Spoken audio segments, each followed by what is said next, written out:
Hello दोस्तों, अब हम बात करेंगे नेक्स्ट लॉ, चार्ल्स लॉ के बारे में। बॉयल्स लॉ मैंने आपको बता दिया दोस्तों, अब चार्ल्स लॉ के बारे में पढ़ेंगे। चार्ल्स ने क्या कहा? चार्ल्स ने कहा था कि एट कांस्टेंट प्रेशर, प्रेशर को यदि कांस्टेंट कर दोगे तो वॉल्यूम और टेम्परेचर में जो रिलेशन होगा वो होगा डायरेक्टली प्रोपोर्शनल का। देखिए दोस्तों, पीवी बराबर एनआरटी होता है, यहां तक आपको कोई दिक्कत नहीं है, आइडियल गैस इक्वेशन। उन्होंने बोला कि यदि प्रेशर ऑफ ए गैस को कांस्टेंट कर दो तो देखिए दोस्तों, V बाई टी बराबर क्या हो जाएगा? NR/P। अब ये पूरा टर्म कांस्टेंट हो गया तो V और T में जो रिलेशन होगा वो V directly proportional to T हो जाएगा, यानी डायरेक्टली रिलेशन होगा, डायरेक्टली प्रोपोर्शनल का रिलेशन होगा volume of gas and temperature of gas. ठीक है। Charles law states that the fixed amount of gas at constant pressure, the volume of a gas is directly proportional to temperature। यानी जैसे जैसे आप temperature बढ़ाओगे gas जो है expand करेगा। Gas क्या करेगा? एक्सपेंड करेगा। टेम्परेचर बढ़ाओगे तो गैस एक्सपेंड करेगा, टेम्परेचर घटाओगे तो गैस जो है सिकुड़ेगा, श्रिंक करेगा, कंडेंस करेगा। ठीक है दोस्तों, ठीक है। अब हम आगे बढ़ते हैं।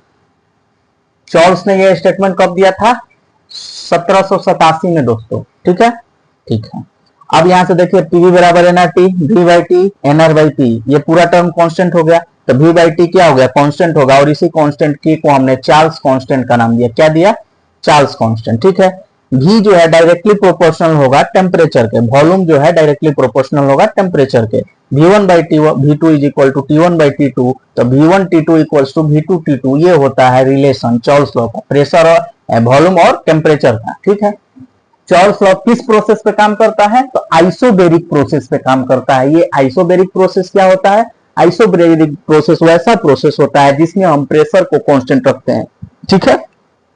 यदि किसी प्रोसेस में हमने प्रेशर ऑफ गैस को क्या किया? कांस्टेंट कर दिया, तो उसको हम आइसोबेरिक प्रोसेस बोलेंगे।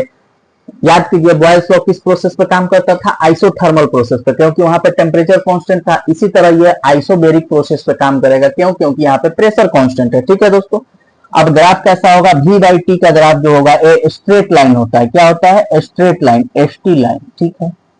अब देखिए दोस्तों, ये ग्राफ दोस्तों हजारों बार एग्जाम में आया हुआ है। इस ग्राफ का मतलब क्या हुआ? P1 P2 P3 यहाँ पे क्या है? प्रेशर है, प्रेशर ऑफ गैस है, तो V बाई टी का ग्राफ है। यहाँ पे देखिए दोस्तों, P3 का वॉल्यूम क्या है? ज्यादा है, P2 का वॉल्यूम कम है, P1 का वॉल्यूम सबसे कम है। ठीक है।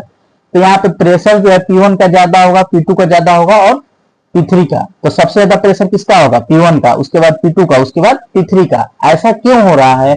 क्योंकि PV बराबर एनआरटी जब आप करोगे तो यहां से P और V में कैसा रिलेशन है? इनवर्सली रिलेशन है। तो यहाँ पे P3 का वॉल्यूम क्या है? ज्यादा है, तो वॉल्यूम ज्यादा है तो प्रेशर क्या होगा? कम होगा। तो सबसे कम किसका होगा? P3 का, उसके बाद P2 का, उसके बाद P1 का। यानी P1 का प्रेशर जो है सबसे ज्यादा होगा, क्योंकि वॉल्यूम इसका सबसे कम है। ठीक है दोस्तों। तो इस तरह से क्वेश्चन आ जाए तो आप डायरेक्ट रिलेशन से आप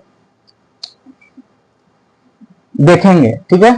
अब बात करते हैं एग्जांपल्स का। तो सबसे पहला एग्जांपल है हॉट एयर बैलून्स। जो गर्म हवा के गुब्बारे होती हैं, जो उड़ती हैं आकाश में, वो किस पे काम करता है? आइसोबारिक प्रोसेस पे काम करता है, यानी चार्ल्स लॉ पे काम करता है। श्रिंकिंग ऑफ बैलून्स, बैलून जो है दोस्तों फूलते हैं और फिर सिकुड़ जाते हैं, क्यों? चार्ल्स लॉ के कारण। किस प्रोसेस पे? आइसोबारिक प्रोसेस पे।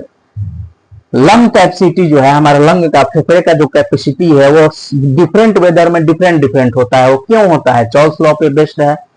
Car tyre pressure, car tyre का जो प्रेशर है वो दोस्तों चेंज होता है सीजन के साथ। ठीक है दोस्तों। तो चार्ल्स लॉ से रिलेटेड जितने भी इंपॉर्टेंट क्वेश्चंस थे, ग्राफ्स थे और जो भी फॉर्मूला वगैरह था दोस्तों, मैंने आपको बता दिया। अगर वीडियो अच्छी लगे तो आप चैनल को लाइक और सब्सक्राइब